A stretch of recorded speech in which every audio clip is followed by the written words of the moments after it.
Right, back to the boat. After a quick check to make sure that yes, I have indeed checked every building here aside from the currently blocked off gym.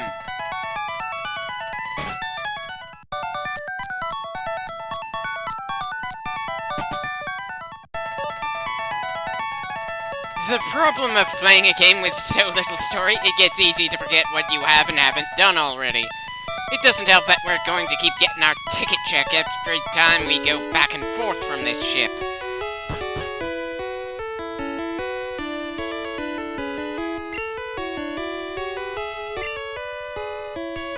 Well, I should certainly hope he's that strong, considering muscles are the biggest thing you can see on him. Hopefully, the second time I went through this message was, more legible than the first time. Sorry for slipping through it so fast.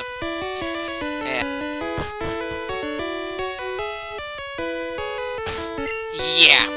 These two look like trainers of some kind.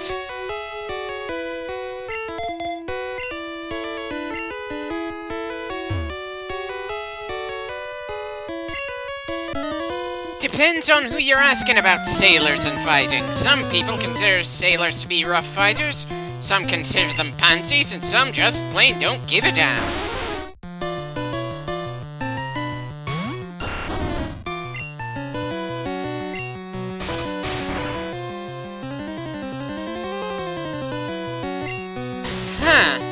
For some reason I thought Fine Whip was harder hitting. Not that we know how terrible SHELLDER is.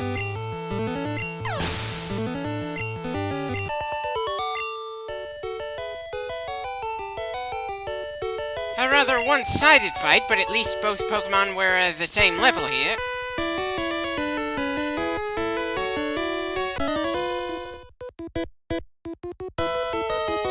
Not really, since we're gonna beat every sailor on this ship who's bored enough to challenge the random kid wandering around.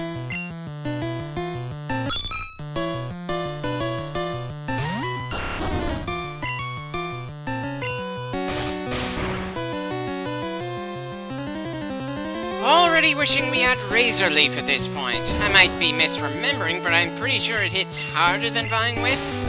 Also has more shots to it as well.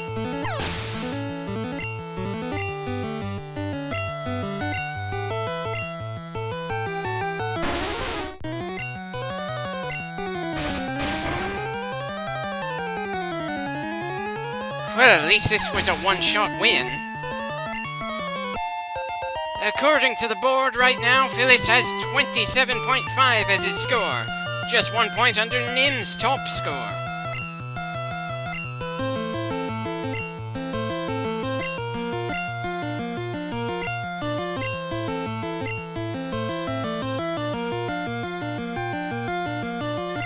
Yeah, probably a bad idea to send a rock against a bunch of sailors.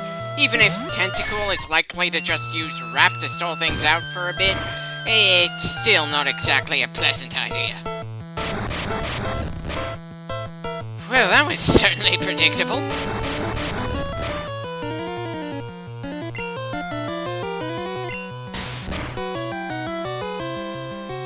And just as predictably, Kohaku secured the win, which puts his score just 1 point over Mig's. Less my spirit and more the fact that we have more Pokemon variety than you, not to mention more Pokemon in general in our team. Still, thanks for the compliment.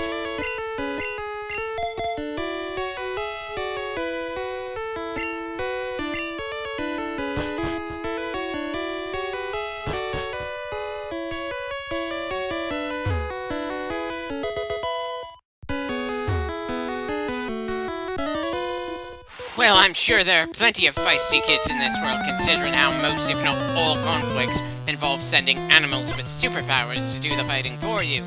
Sure, Surge is supposed to be former military, but again, we never get a sense of what kind of war he went through. Hell, we don't even know if the lieutenant actually fired a gun in that war. He could have just been telling his Pokemon to take various shots.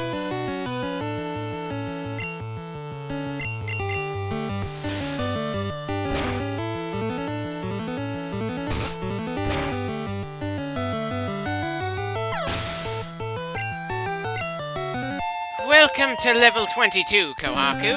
Even more impressive, you've got 24 trainer wins on your card. Definitely a very solid performance, especially considering the format of all the battles we've gone through and the fact that I generally shift Pokemon around to try to keep the levels reasonably even all around. Sure, there's still a lot of work to do to get to a Nim's current high score of 29.5, but it's within sight.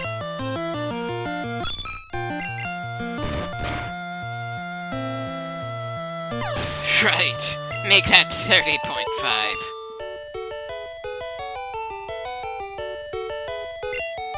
Well, of course you lost it. Everyone we're coming across in this ship is gonna lose it, just like everyone on the roads we've traveled just to get to this town.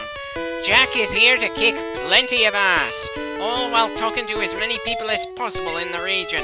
Just because he's not gonna be the best like no one ever was, doesn't mean he's not gonna leave an impact before he's done.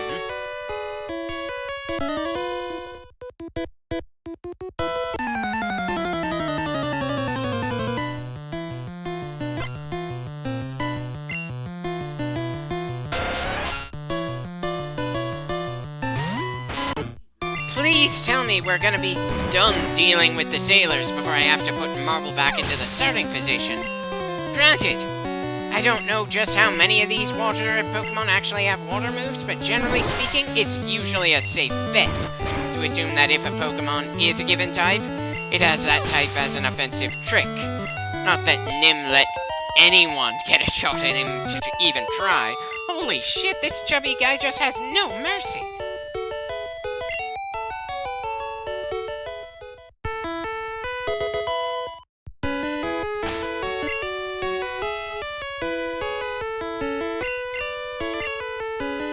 Well, that's one move I'm pretty unlikely to use, but it's just useful enough to not just outright sell off.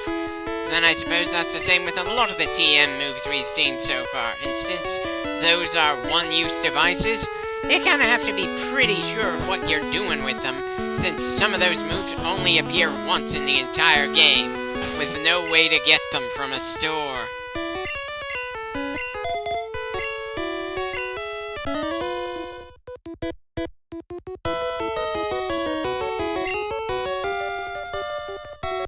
Well, that's an unfortunate thing for you to mention, since we just got our rock type ready to fight right now. It's also unfortunate that this isn't the kind of role player where we actually can have a chat of some kind or another. Along with the fact that the Pokemon that can prevent us from making any moves is faster than our stone wall here. Anyone have anything fortunate to say at the moment? Because all I can think of right now is I'm planning on taking a break from Pokemon sometime after we beat Surge to continue with Metroid Samus Returns. It feels like I'm kind of running out of momentum for this game at the moment, but hey, we've certainly gone through quite a lot of footage to get this far, so I suppose that's something.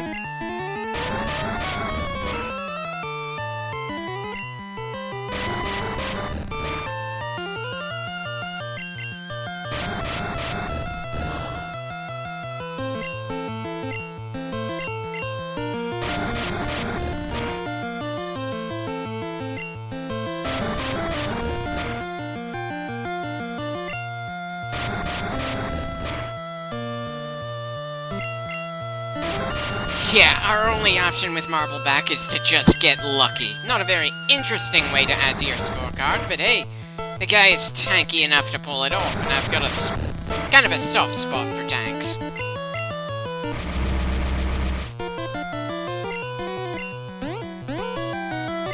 Though not as much of a soft spot when said tank starts damaging himself. Well, that certainly took long enough. And given how hurt Marbleback is after that, probably a good idea to tag someone else into this fight.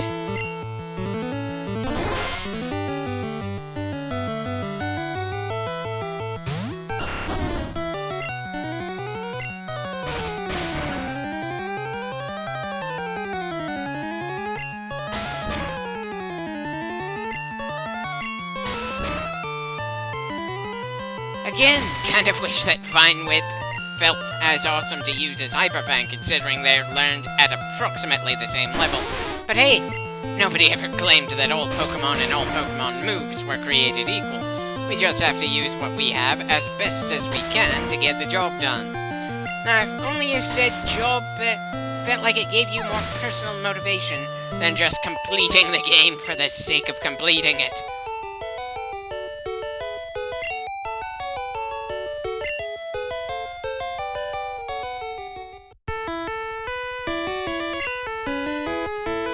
I'm sorry, but how would beating us in a Pokemon battle somehow get us a job as your assistant? This is supposed to be a luxury liner, so I'm pretty sure that the hiring practices on this thing are a bit more strict than just plain, you happen to be here, and I want to do less work. So get over here!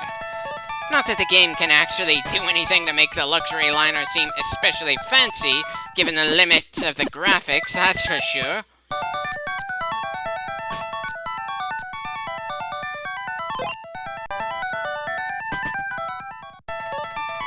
Even if we had a bike right now, it would still be a pain in the ass to get from the Pokemon Center to the boat over and over again.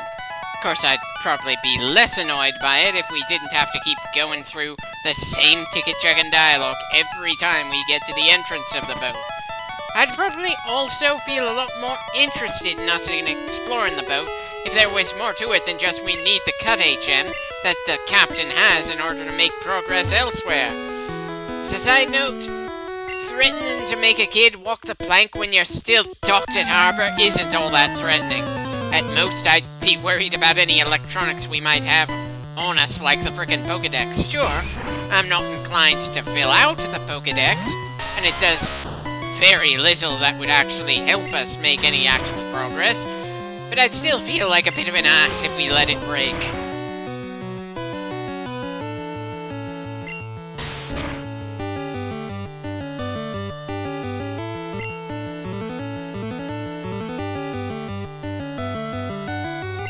Yeesh, another bad matchup for Marbleback here. He might be a good typing to do some damage in the local gym, but unfortunately, we aren't at that gym yet.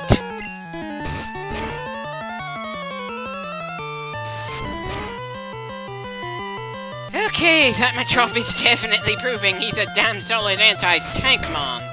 Definitely got to give this guy credit for making this little guy that damn good at taking on enemies so much larger and heavier than him.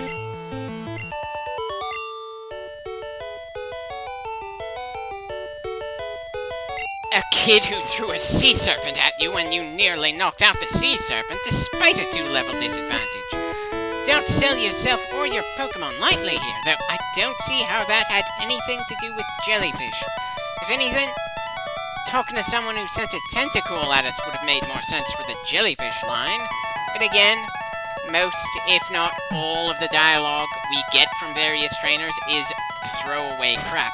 It doesn't add to the story in any way as far as I can tell. It does little to no character or world building of any kind. They've only got things to say, because you're only really allowed to get away with having a silent protagonist.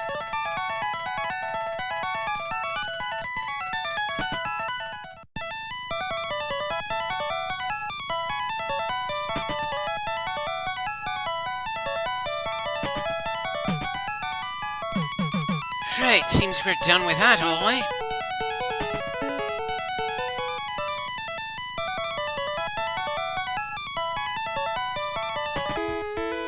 At least this hall is going to be more new.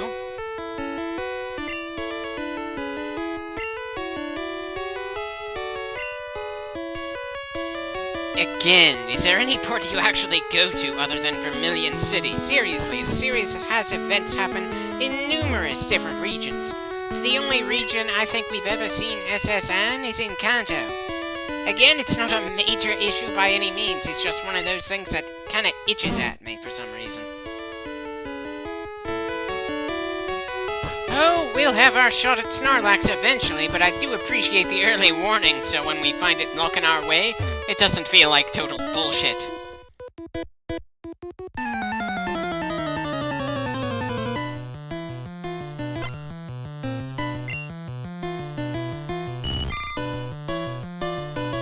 Well, at least a Goldeen should be easier for Marbleback to deal with than a Machop or Tentacool.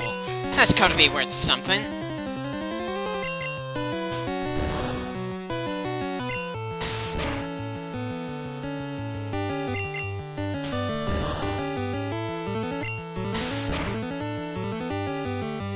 Yeah, definitely seems like this breed of fish doesn't have anything that can be all that dangerous to Marbleback. Poor guy has been struggling to gain wins this clip, but at least the number on its scorecard is growing a bit. 17 wins is certainly a respectable number, especially considering just how many water types we've been running into since we caught him.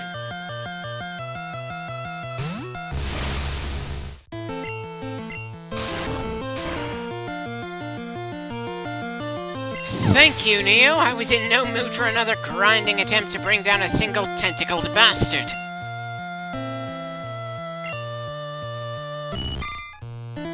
May as well give Marbleback another win considering the trouble he's had so far in this clip. Not too sure why GOLDEEN was given a flying move, Peck, instead of a normal move like Tackle or Horn Attack. If they were trying to make things balanced, then I'm afraid it'll take a good deal of work on the code and adding a few more types to level things out a bit better here. Then they can make a more careful look at what moves the Pokemon learn at what level.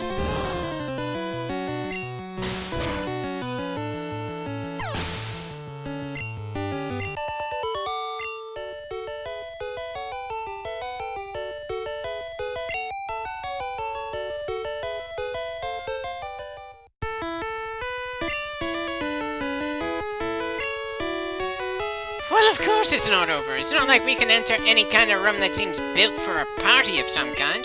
Unless people in this high-class place were partying in the goddamn kitchen or something.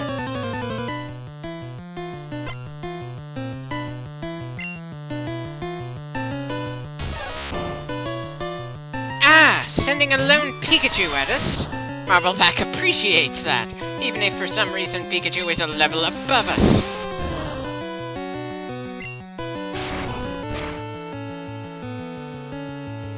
Did I already learn in an earlier clip that Rock-type isn't super effective against Electric? At the very least, I would have thought a Rock-type move being used by a Rock-type would have led to more damage than a fragile little mouse could be able to stand, but eh.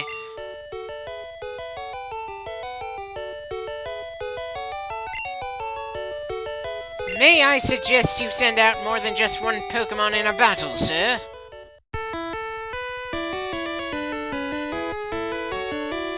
I can safely assure you, sir, that even 23 years ago the results would have been the same. I would know. I was there at the time. Though I suppose Jack wasn't. Actually, can you still call a character a kid if the story they were introduced in is over a decade old at this point? Sure, through the bullshit of executive decisions, Ash will never actually make it to 15 years old, but still, I'd assume that the player characters from the various mainline games technically are allowed to age, since we aren't allowed to play as them in later installments of the series anyway.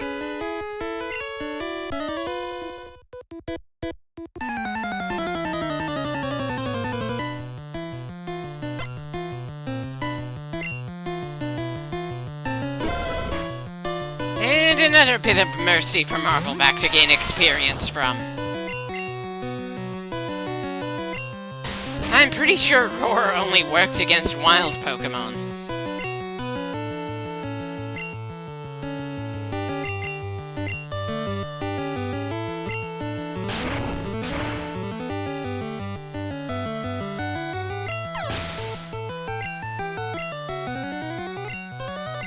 If there was a 3D Pokemon game that let us ride a Ponyta or Rapidash through a rather hectic environment, I would rip my wallet in half just to be able to give that money faster.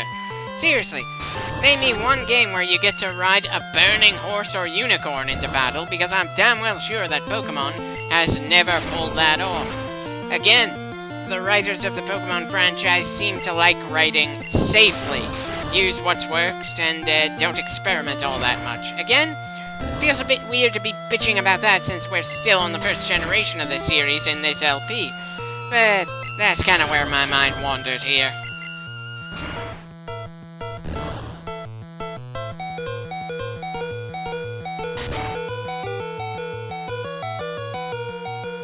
Right, that makes 21 wins for Marbleback for now. Anyone else getting the feeling the guy's worked hard enough for one day? Save the salutes for after we're done with the lieutenant in the gym. Well, I suppose it helps that a lot of the more powerful Pokemon in a given generation tend to be one of a kind. Of course, I personally don't know how I'd feel if I met someone who had a Moltres, Zapdos, Articuno, and Mewtwo on the same damn team in this generation. Sure, they're all, or at least mostly, awesome in more ways than just stats and rareness in the wild, though, despite generally liking fire types, Moltres never really did it for me. It just looks like a discount version of a Phoenix, not to mention somehow less original than a Thunderbird and Ice Bird. Sorry, Team Valor, your mascot gained a bronze medal from me. While it's a very stiff competition for the top member of the legendary Birds of Kanto in my mind, there is absolutely no question about last place. Still, even with all that, Moltres is not my least favorite entry in the first generation. That sort of spot, of course, belongs to Jinx, who I dislike not because she's a horrific-looking parody of a black woman, but because she is the fat lady trying to sing at the end of the opera, and yet she's not the final entry in the 150. Jinx is number 124. Of course, the Uncanny Valley aspect isn't doing her any favors whatsoever.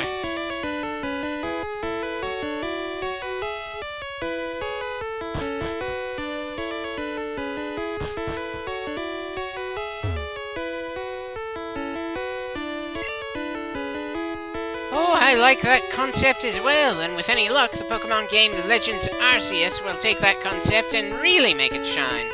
Unfortunately, as nice as the concept is, it's not something that comes out especially well within the limits of what this game can pull off. Bit of a shame, but what can you really do about that?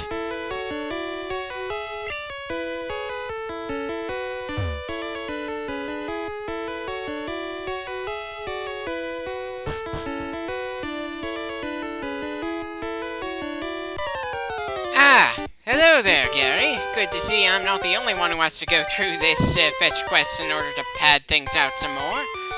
As a not especially important question, is there a reason he says bonjour instead of just hello? Sure, the head cook had dialogue that felt like it came from a stereotypical Frenchman, but I haven't seen anything else here that screams France to me. Granted, the Kalos region, which was made with France in mind, wasn't done until the 6th generation. It's literally impossible to throw in hints for something 15 years later in the same franchise when you aren't even sure if there's going to be an immediate sequel yet.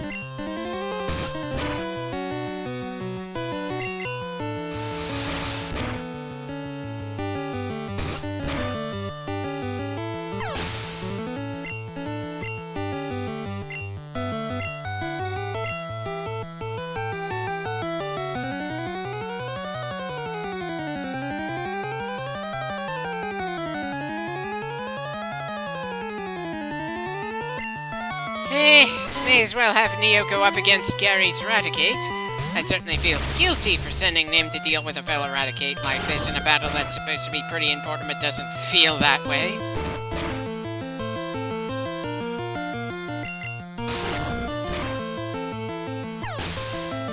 Well, that Hyperfang did less than I was expecting, but then maybe I was being paranoid.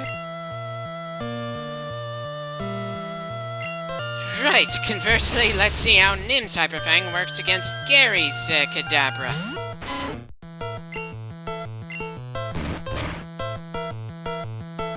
Yeah, Nim is definitely our heaviest hitter. And again, that makes me feel guilty that I intend to replace him regardless of how well he does.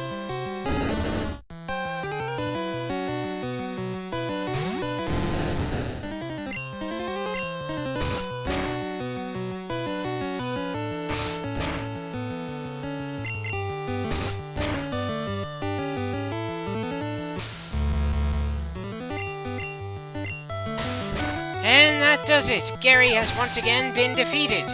That puts Takanobori's score up to 16 and the overall team score up to 166.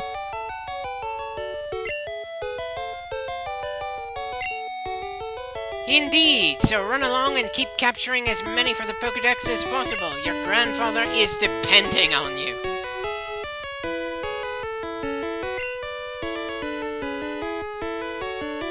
You don't need to sell me on how useful Cud is. We already know it's the only way to move forward here. That said, there's still at least one hallway left for us to clear before we talk to the captain himself. Shouldn't take too long at all once we're done healing up. Hell, I'll be surprised if we haven't earned the Thunder Badge by the time we get to clip 30 in this LP.